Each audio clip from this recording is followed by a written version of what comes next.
বন্দে গুরু শ্রী শর্মা বন্দ যাহার প্রসাদ ধরি হরি কথা লাভ করি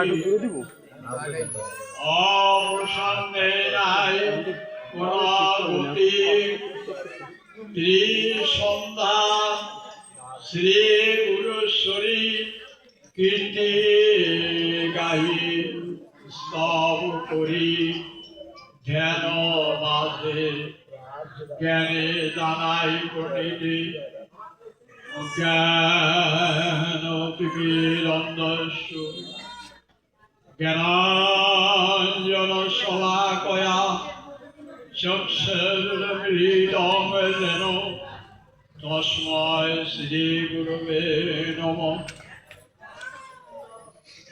ভক্তি বিনোদায় সচিদানন্দ মূর্তয়ে গদাধর স্বরূপায় চৈতন্য সত্যয়ে নমঃ।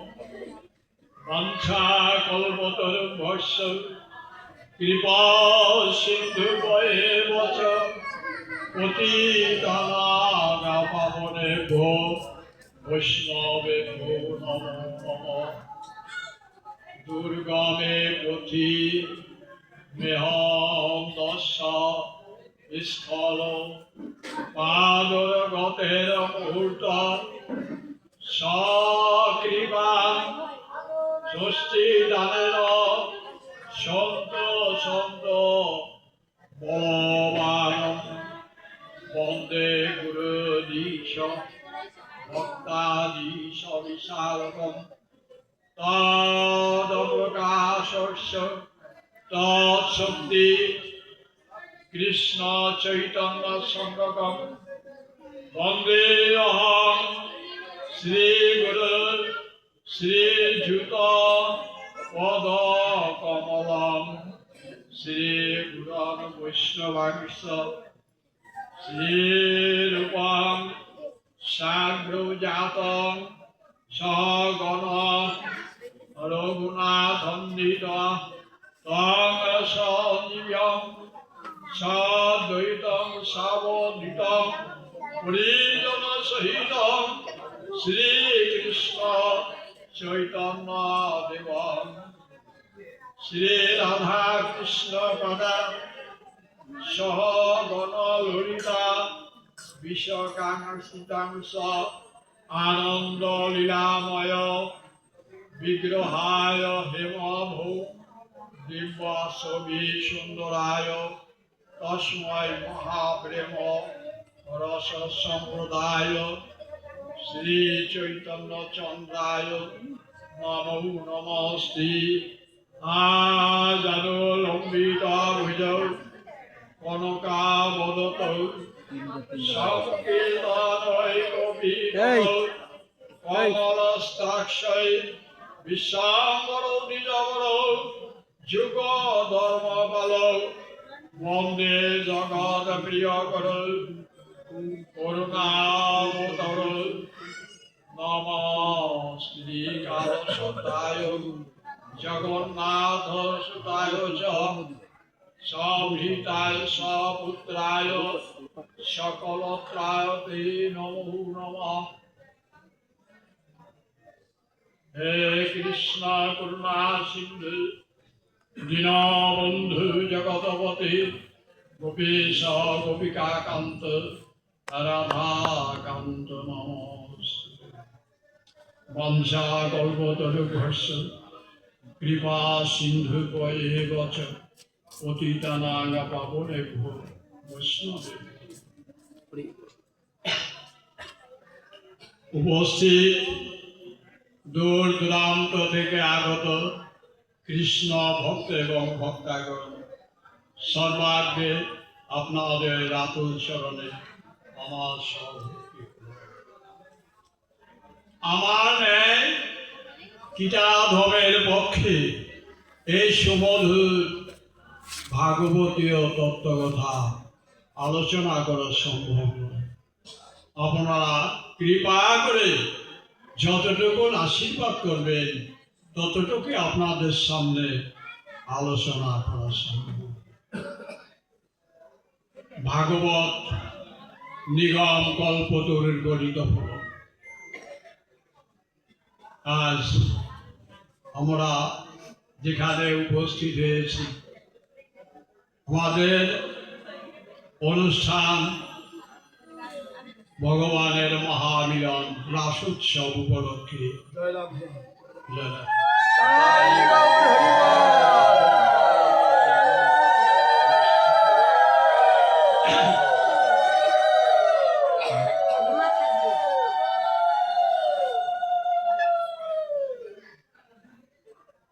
রাসোৎসব উপলক্ষে অধ্যকার আলোচ্য বিষয় দামবন্ধ লীলা, দামোদর মাস। এই জন্যই প্রয়াগ ব্রহ্মকুণ্ড তটে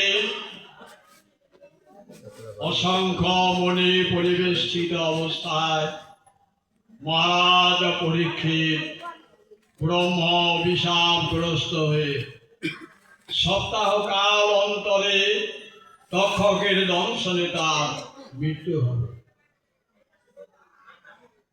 মহারাজ পরীক্ষিত হরিণ শিকারে গিয়ে শ্রমিক মণির পুত্র শ্রীঙ্গী মণি তাকে অভিশাপ দিয়েছে। কারণ শ্রমিক মণির গলদেশে মহারাজ পরীক্ষিত মৃত সর্প ঝরিয়ে দিলেন। মহন্তের স্বভাব তরিতে বামন। আজ তিনি যে এত বড় একটা অন্যায় করলেন, তিনি কি জানতেন না যে এর পরিণাম কি হতে পারে? কেন তিনি যে মৃত সর্পটা পরিয়ে দিলেন, জীব জগতে একটা যাই হোক বিরাট একটা কিছু উপকার হবে, যার জন্য তিনি যে নিজে শেষ হয়ে যায়, কিন্তু জীব জগতের যাতে মঙ্গল হয় সেই মঙ্গলের জন্যই তিনি এই ব্যবস্থাটা করলেন। মৃত সর্প পরিয়ে দেওয়ার পর শ্রীঙ্গী মণি অভিশাপ দিলেন, যে ব্যক্তি আমার পিতার গলদেশে মৃত সর্প পরিয়ে দিলেন সপ্তাহ কাল অন্তরে তার তক্ষকের দংশনে মৃত্যু হবে। ব্রাহ্মণের অভিশাপ, মাটি কেঁপে উঠছে। শ্রমিক মণি ধ্যানস্থ ছিলেন, ধ্যান ভগ্ন হয়ে গেছে। জিজ্ঞাসা করছে পুত্রকে ডেকে, পুত্র তুমি কাকে অভিশাপ দিচ্ছ? কেন পিতা? যে ব্যক্তি আপনার গলদেশে মৃত্যু সর্প পরিয়ে দিলেন তাকে উদ্দেশ্য করি আমি অভিশাপ দিচ্ছি। ধ্যানস্থ হয়ে জানলেন যে এই আমাদের আশ্রমে এসেছিলেন মহারাজ পরীক্ষিত। সেই মহারাজ পরীক্ষিত ব্রহ্ম অভিশাপগ্রস্ত হয়ে প্রত্যাবর্তন করছে। পুত্রকে ডেকে বললেন, পুত্র আমি যখন ধ্যানে বসি তখন তোমার পর কর্মভার ছিল যে আমাদের আশ্রমে যদি কোনো অতিথি আসে তাকে পাদ্যর্ঘ দিয়ে পুজো করবে। তুমি তা না করে তুমি তাকে দিয়েছ অভিশাপ, এই অভিশাপ ফিরিয়ে নাও। তখন শ্রীঙ্গী মণি বলছে, পিতা আমি জন্মের পর থেকে মুখ দিয়ে কোনোদিন মিথ্যা কথা বলি। এই অভিশাপ অব্যর্থ, এই অভিশাপ কার্যকরী হবে। এখন তার কোনো উপায় নাই, তাহলে জানিয়ে দিতে হবে। তো জানিয়ে দিলেন। এই যে পাক ব্রহ্ম, শ্রীঙ্গী মণির বয়স ছিল যখন অভিশাপ দেন তখন 5 বছর তার বয়স। আচ্ছা, 5 বছরের মধ্যে উনি মিথ্যে কথা বলেন। এই যে ভগবানের কৃপায় আমরা এই ধরাধামে এসেছি। আমরা তো ইচ্ছা করে আসতে পারিনি, আর ইচ্ছে করে আমরা যেতে পারবো না। আর এই যে আমরা যে কর্মগুলি করি আমাদের ইচ্ছা মতো কর্ম আমরা করি না। ভগবান যেভাবে চালান আমরা ঠিক সেইভাবেই চলি। যার যার সময় হবে চলে যেতে হবে। আর তার জন্য কি আমাদের এই যেভাবে ভগবানের নির্দেশিত কর্মের যে পন্থাগুলি কিভাবে কি করলে পরে আমরা সুখে শান্তিতে থাকতে পারবো তার ব্যবস্থা। দেখুন, আগে যখন আমরা পড়াশোনা করতাম আপনারা সবাই, কিন্তু একজন শিক্ষকের দায়িত্ব অনেক ছিল। অনেক কষ্ট করে আমাদের জ্ঞানের আলো যাতে প্রজ্বলিত হয় তার জন্য কিন্তু অনেক চেষ্টা করছে। না পড়লে পরে কি করছে? বেত্রাঘাত করছে। পড়া যদি ঠিক মতো না হয় অনেক বেত্রাঘাত করছে। তার বিনিময়ে অনেক শিক্ষক লাঞ্ছিত পর্যন্ত হয়েছে। লাঞ্ছিত হয়েছে, কিন্তু তাদের কিছু পাওয়ার কিছু ছিল। আশা হলো কি যে এই আমার ছাত্র যদি ভালো হয় তাহলে আমার সুনাম, আমার স্কুলের সুনাম হবে। এটাই হলো তাদের চাওয়া পাওয়া ছিল। আর এই আমার ছাত্র যদি ভালো হয়, ভালো চাকরি বাকরি করে, তার ভবিষ্যৎ যাতে ভালো হয় তার ব্যবস্থা সেই করবে। কিন্তু দেখা গেল একটা ছাত্র ওই গুরুদেবের সান্নিধ্যে সে কি করলো? পড়াশোনা করে ভালো চাকরি করলো। চাকরি করার পরে দেখা গেল যে তারই মানে মঙ্গলের সংসারে যা কিছু গুরুদেবের কথা কিন্তু মনে থাকে না। যিনি এত কষ্ট করছেন এই ছাত্রের জন্য এই কথা কিন্তু মনে থাকে না। তাহলে এই যে আমরা যে এই যে শ্রীমদ্ ভাগবত আমরা পেলাম, কার মাধ্যমে আমরা পেলাম? মা মণিব্যাসদেব লিপিবদ্ধ করলেন। কার কাছে পেলেন? নারদ মণির কাছে। নারদ মণি 4টে শ্লোক দিয়ে গেলেন, আর 4টে শ্লোককে কেন্দ্র করে 18,000 এই ভাগবতের শ্লোক। 18,000 যেমন তেমন কথা না, এইরকম হাজার হাজার লক্ষ লক্ষ শ্লোক আজ আমাদের মাঝে আছে।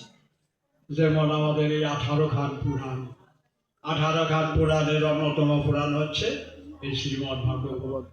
এরকম অনেক পুরাণ আছে যা আমরা অনেকেই নামও জানি। তাহলে পরে এই জীব জগতের মঙ্গলের জন্য এই যে বাঘ ব্রহ্ম, বাঘ মানে আমাদের এই যে মুক্তি দিয়েছেন ভগবান কৃপা করে, কিসের জন্য? হরিকথা কৃষ্ণ কথা বলার জন্য। হরিকথা কৃষ্ণ কথা বলার জন্য। আর এই হরিকথা কৃষ্ণ কথা যদি আমাদের সঠিকভাবে বলতে হয় তাহলে পরে আমাদের সব দিকে সংযমী হতে হবে। সবসময় আমাদের চেষ্টা থাকবে যে আমরা মিথ্যা থেকে বিরত থাকবো, পরচর্চা পরনিন্দা করবো না। তারপরে এইভাবে আমাদের চলার চেষ্টা করতে হবে। পরবর্তীতে ভজন যদি আমাদের করতে হয় তাহলে পরে ভজন করতে হলে পরে আগে আহারের সংযমী হতে হবে। আমাদের নিষিদ্ধ খাদ্যগুলি যেগুলি গ্রহণ করলে পরে আমার স্বাস্থ্যের অমঙ্গল, রোগ ব্যাধির আকর হয়ে যায় আমাদের এইগুলি। যেমন আমরা তিথি বেঁধে, মাছ বেঁধে আমাদের যে সমস্ত আর্য দ্রব্যাদি, যেমন যে চাতুর্মাস্য ব্রতে শ্রাবণের 7 বর্জয়, ভাদ্রে দধি, আশ্বিনে দুগ্ধ, আর কার্তিকে আমিষ দ্রব্য বর্জন। এখন আমিষ দ্রব্য বর্জন আমরা তো জানি। এখন এই যে চাতুর্মাস্য শুধু ব্রতই নয়, এতে মানে কোন মাসে কোন দ্রব্য সেবা করলে পরে আমাদের মঙ্গল অমঙ্গল আমরা নিজেরা জানি। জানার পরে এগুলি আমরা লক্ষ্য করি না। তিথি বেঁধে যে আমাদের খাদ্য, প্রতিপদে কুষ্মাণ্ড, দ্বিতীয়াতে বৃহতি, তৃতীয়াতে পটল, চতুর্থীতে মূলা, পঞ্চমীতে বেল, ষষ্ঠীতে নিম, সপ্তমীতে তাল, অষ্টমীতে নারকেল, নবমীতে লাউ, দশমীতে কলমি শাক, একাদশীতে শিম, দ্বাদশীতে পুঁই শাক, ত্রয়োদশীতে বেগুন, চতুর্দশীতে মাসকলাইয়ের ডাল, অমাবস্যা পূর্ণিমায় মাছ মাংস পরিত্যাগ। তাহলে আমরা কি লক্ষ্য করলে পরে যাচ্ছে কোন তিথি? কিন্তু আমাদের সেবা করা দরকার, আমরা সেবা করি। তারপরে মনে করেন এই যে যা কিছু যে বলা হলো, এই সেবা যখন আমরা করি, সেবার পরে এই যে যা কিছু রন্ধন করা হয়, সঠিকভাবে যদি রান্না করা হয়, সঠিকভাবে রান্না করে সঠিকভাবে ঠাকুরের নামে নিবেদন করলে পরে আমাদের মঙ্গলই হবে। আর রান্নার ভিতরে যদি মনে করেন বাসি কাপড়ে কাপড় টাপড় না ছেড়ে যদি রান্না করা হয়, আর স্নান করে এসে ঠাকুরের কাছে গিয়ে সন্ধান করে পরে যদি সেই রান্না করা হয়, এক হবে? সকালবেলা সেবা করতে হবে, ঘুম থেকে উঠে তারপর তো আর কি ওই কাপড়েই আর কি আমরা আর সুতোর বাদি ডরি করলাম।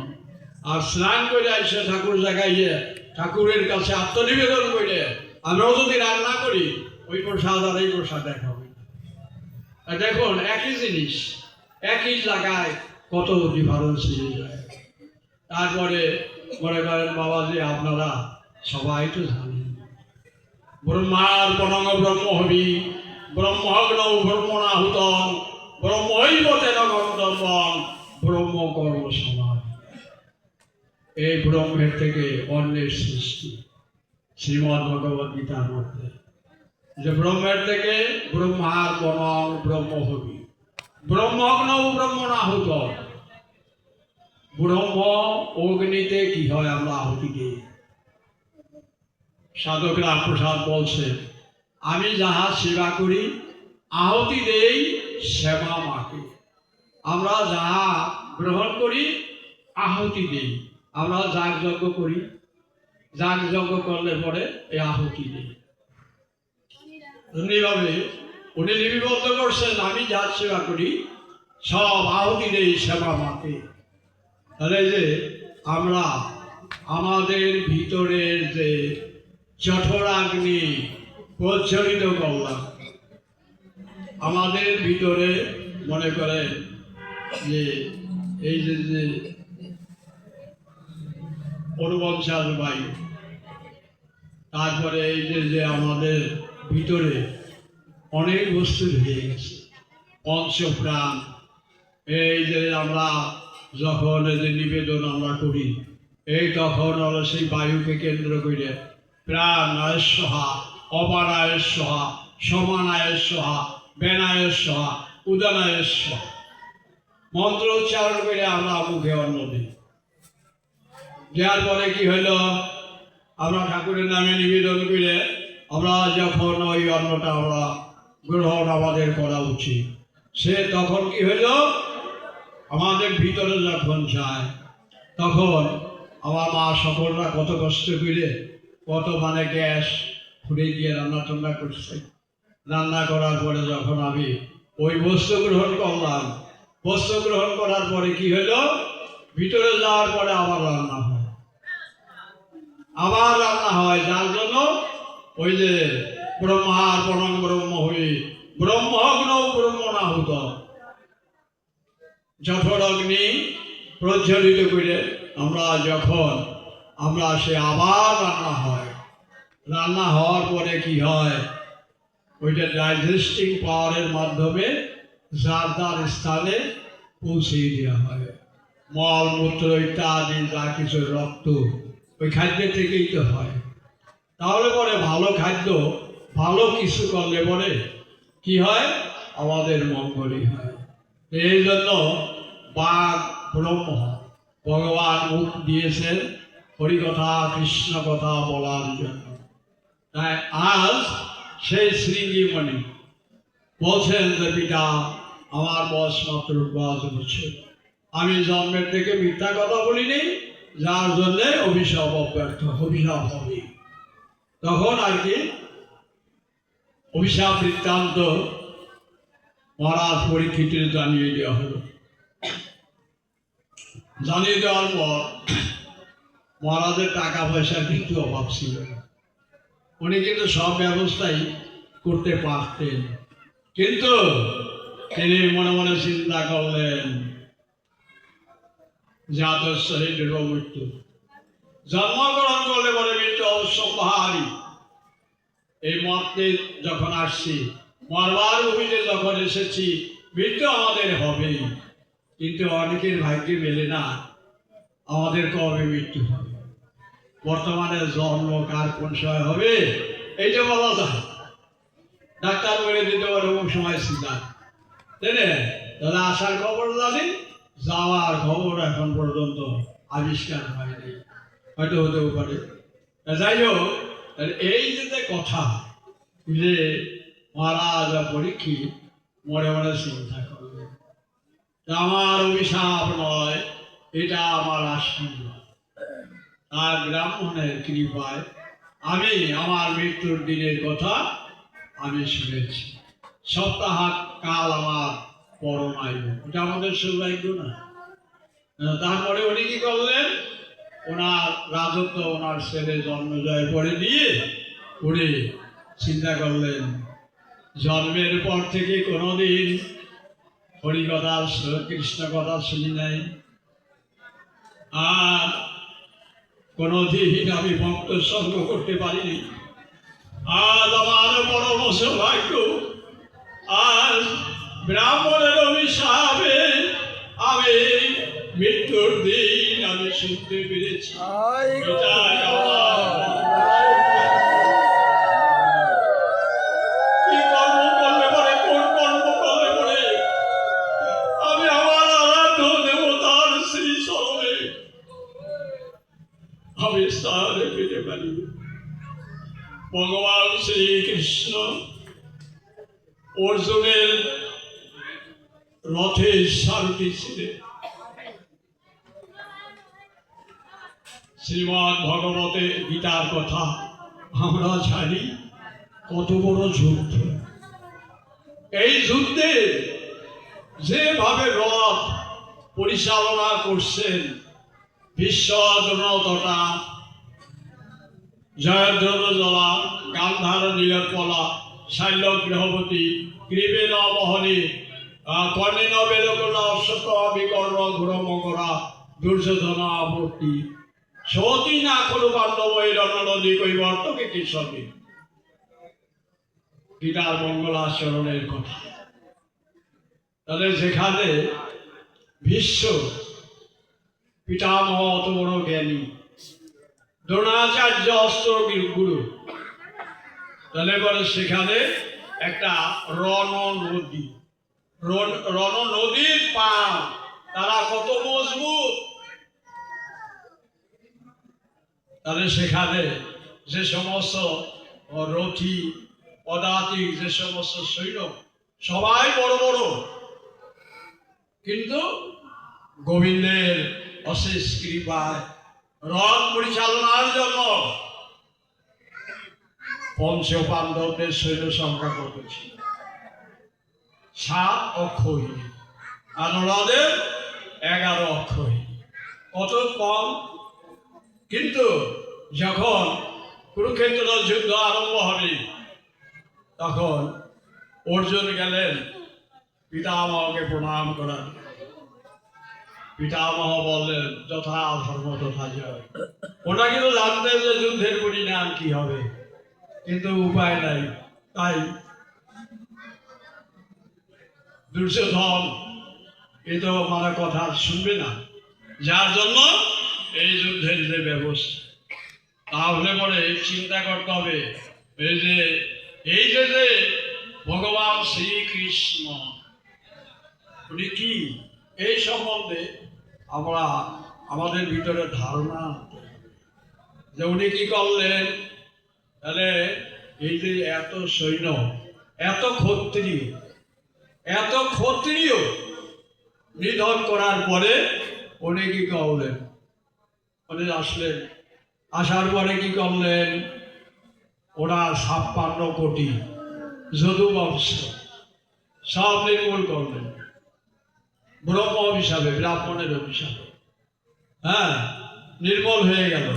নির্মল হয়ে যাওয়ার পরে তারপরে নিজেরা লীলা সম্বরণ করলেন। এখন জীব জগতে এই মঙ্গলের জন্যই কৃষ্ণ স্বয়ং ভগবান, ভগবান নিজেই, মানে কৃষ্ণই হল ভগবান। বৈষ্ণবানাং যথা শম্ভু, বৈষ্ণবানাং যথা শম্ভু, দেবানাং অচ্যুতস্তথা, নিম্ন জ্ঞানাং যথা গঙ্গা, পুরাণ মধ্যে শ্রীমদ্ ভাগবতম। আচ্ছা, বর্তমানে এই যে আমাদের এই যে বৈষ্ণব, এই যে সত্য ত্রেতা দাপর, সত্য ত্রেতা দাপর, এই যে তিনটে যুগে বৈষ্ণব কে ছিলেন? কয়জন বৈষ্ণব ছিলেন? মুনি ঋষি ছাড়া আর কারো কিন্তু নাম পাওয়া যায় না। একমাত্র বৈষ্ণবানাগা যথাসম্ভব, বৈষ্ণবের মধ্যে এক শম্ভু মহাদেব হল বৈষ্ণব। হ্যাঁ, আর দেবতাদের মধ্যে অচ্যুত কথা, মানে অচ্যুত শব্দের অর্থ হল নারায়ণ। যে নারায়ণ পূজা দ্রব্য সামগ্রী তৈরি করে শিখে ব্রজ মায়েরা রেখে দিতেন, অগ্রভাগ রেখে দিতেন। আর হল ভগবান কি করছেন? পার্শ্ববর্গ নিয়ে দাম সুদাম শ্রীরাম মধুমঙ্গল রাখাল বালকদের নিয়ে উনি সেবা করেন। তার কর্ম উনি করছেন, রাখছেন কার জন্য? ওই ভগবানের জন্যই রাখছেন। কিন্তু ওরা তো বুঝতে পারে নাই। তাহলে পরে নিম্ন জ্ঞানাঙ্গ যথা গঙ্গা, নিম্ন শব্দের অর্থ হলো নদী, নদীর মধ্যে হলো গঙ্গা নদী সবচেয়ে পবিত্র। হ্যাঁ, আর এই পুরাণের মধ্যে ভাগবত পুরাণ, এই ভাগবত পুরাণ নিগম কল্পতরু গলিত ফলম, নিগম কল্পতরুর গলিত ফলম, গুরু পরাপরম ক্রমে এই ভাগবতকে আমরা পেয়েছি অনেক কষ্ট করে। এই ভাগবত লিপিবদ্ধ করলেন। আর এই ভাগবতের শুনলে পরে শ্রবণ মঙ্গলম, কৃষ্ণের বংশীধ্বনি শ্রবণ করলে পরে কি হবে? মঙ্গল হবে। ভাগবতের এই শ্লোক, ভাগবতের শ্লোক যদি আমরা না শুনি, এখন ডিপার্টমেন্ট আছে, এইখানে অনুষ্ঠান হচ্ছে শ্রীমদ্ ভাগবত সপ্তাহকাল বা পঞ্চম দিবস, ভাগবতের সংকল্প, এই জায়গা উপলক্ষ, রাস উপলক্ষ। ভাগবত একটা ডিপার্টমেন্ট, গীতা, শ্রীমদ্ ভগবত গীতা একটা ডিপার্টমেন্ট, চৈতন্য চরিতামৃত একটা ডিপার্টমেন্ট, এই যে বিভিন্ন ডিপার্টমেন্ট। এখন এই শ্রীমদ্ ভাগবত আমার বাড়িতে অনুষ্ঠান হবে। আমার বাড়িতে আমি নিমন্ত্রণ দিলাম যে আমার বাড়িতে ভাগবত পাঠ হবে। আমরা কি করি? আমরা গিয়ে ভাগবত খুললাম না, ভাগবতের ধ্যান, ভাগবতের মঙ্গলাচরণ, ওই এক না, ওই যে একসাথে ওই জড়াইয়ে ওইগুলি হয় না। ডিপার্টমেন্ট ভাগ করতে হয়, ডিপার্টমেন্ট সম্বন্ধে জানতে হয়। এখন আমরা এদিকে লক্ষ্য করি না যে আমাদের বাড়িতে নিমন্ত্রণ দিলাম, ভাগবত হবে, সেইখানে যদি আমি ভাগবতের একটা শ্লোক যদি আলোচনা না করে চৈতন্য চরিতামৃত আলোচনা করলাম, কি হইল? তাহলে এইগুলি লক্ষ্য করতে হবে। এই যে আমাদের সনাতন ধর্ম, আমাদের যুগ উপযুগ, মানে আগে যে অবস্থার মধ্যে ছিল, আস্তে আস্তে আর অনেক পরিবর্তন হয়েছে। এর অর্থ এই নয় যে পরিবর্তন হইতে হইতে যে মূল শেষ হয়ে যায়, তাই না? তার কারণ এই যে ডক্টর মহানাম প্রতাপ বলছেন, তাই না? উনি কত গ্রন্থ লিপিবদ্ধ করছে। এই লিপিবদ্ধ করায় কিসের জন্য? জীব জগতের মঙ্গলের জন্য। তাই আজ যে মহারাজ পরীক্ষিত এই যে অভিশাপগ্রস্ত হয়ে পতিত পাবনী শিরোধনী মা গঙ্গার তীরে অবস্থান করছে, এদিকে লোকমুখে অনেক মুনি ঋষিরা যে মহারাজ পরীক্ষিতের শাসন আমলে আমরা কত সুন্দরভাবে ধর্মকর্ম করছি, আর এখন আমরা সেই ধর্মকর্ম আমরা করতে পারি না, আজ সে চলে যাচ্ছে। তাই তার বিয়োগ ব্যথায় ওই পতিত পাবনী শিরোধনী মা গঙ্গার তীরে সবাই মৃত্যুর চিন্তা করছে মহারাজ পরীক্ষিত। লোকমুখের সংবাদ পেয়ে সেখানে উপস্থিত হলেন সুখদেব গোস্বামী। সুখদেব গোস্বামী আসবার পর মহারাজ পরীক্ষিত আসন পরিত্যাগ করে গলগ্নে গীতবাসে প্রার্থনা জানালেন, গুরুদেব, আসন্ন মৃত্যু পথযাত্রী ব্যক্তির কর্তব্য কি? তার কারণ আমি মৃত্যু পথযাত্রী, আমার পরবাই মাত্র সপ্তাহকাল অন্তরে আমার মৃত্যু হয়ে যাবে। আমার উদ্ধারের কি কোনো ব্যবস্থা হবে না? সুখদেব গোস্বামী বললেন, এসতে প্রশ্ন অবশ্যই, তুমি যে প্রশ্ন করেছ অতি উত্তম প্রশ্ন। এসতে প্রশ্ন বড়ইশিয়া, তুমি খুব সুন্দর প্রশ্ন করেছ। তাহলে এই সপ্তাহকাল ব্যাপী তুমি যদি হরি কথা কৃষ্ণ কথার মাঝে তুমি যদি থাকতে পারো, তাহলে বলে তোমার ইহজগতে মঙ্গল, পরজগতে গিয়ে তুমি তোমার আরাধ্য দেবতাকে পাবে। জাত সহমিত ধ্রুব মৃত্যু মানে জম স্মরণটাকে তত্ত্বান্ত করে বলুন। মৃত্যুকালে যে যাহা স্মরণ করিতে করিতে মৃত্যুবরণ করবে, পরবর্তীতে তাহার সেইভাবে জন্ম হবে। তুমি যদি হরি কথা কৃষ্ণ কথা শুনতে শুনতে তোমার মৃত্যুবরণ হয়, তাহলে পরে তোমার পরবর্তীতে তোমার পুনর্জন্ম নবিদ্যা। আজ আমাদের সেই যে বিষয়, আজ দামোদর মাস, কার্তিক মাস, দামোদর মাস, সে দামোদর লীলার সামান্য কিছু আলোচনা। দামোদর লীলার শ্রী শুকুবাচ একদা গৃহদাসিষু যশোদানন্দ গেহিনী কর্মান্তর নিযুক্তাসি নির্মমন্ত স্বয়ংদি। গোকুলে ব্রজ গোয়ালিনীগণের বাড়িতে গিয়ে কৃষ্ণ বলরাম সখাগণের সহিত নারায়ণ পূজার জন্য শুদ্ধভাবে প্রস্তুত দধি, নবনীত রাত্রি সন্দেশ আদি চুরি করিয়া খাইতেন। তাই তাহারা মা যশোদার নিকটে গিয়া জানাইলে তিনি